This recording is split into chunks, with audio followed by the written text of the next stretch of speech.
For this lesson, I'm going to be talking about the commutative property of multiplication.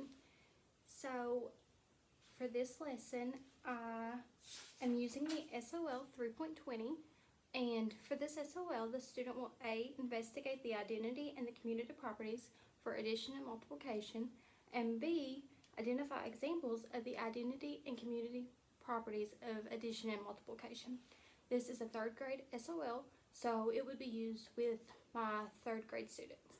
So to begin, I would ask the students about their prior ideals and thoughts on multiplication in general. This is a good way to introduce the topic and talk about multiplication and what properties go with multiplication. So after that, I will introduce an attention grabber. And for my attention grabber, I have a poem. So I will show you the poem.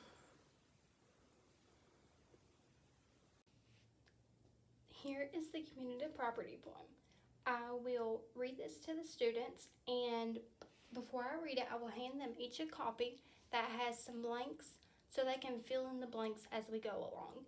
This is good so each student has their own copy of this poem. The poem reads, I have a number sentence. I write two factors down.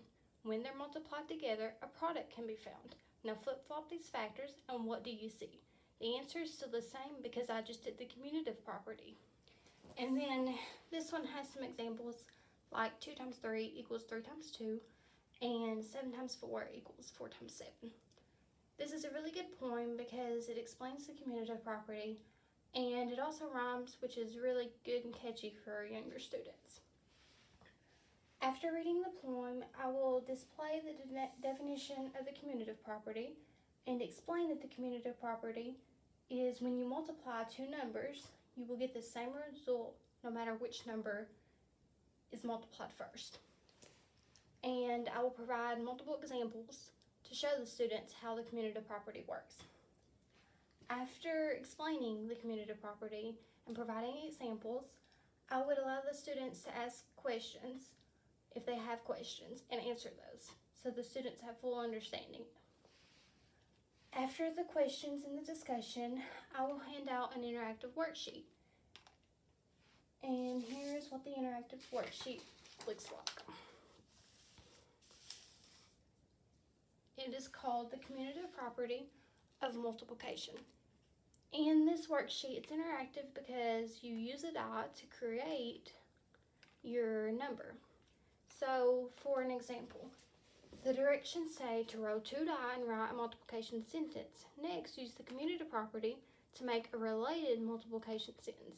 An example has been done for you when rolling a 6 and a 5. So, for an example, I only have 1 die, so I'll just roll it twice. So, I roll a 4, and I'll roll it again, and a 6.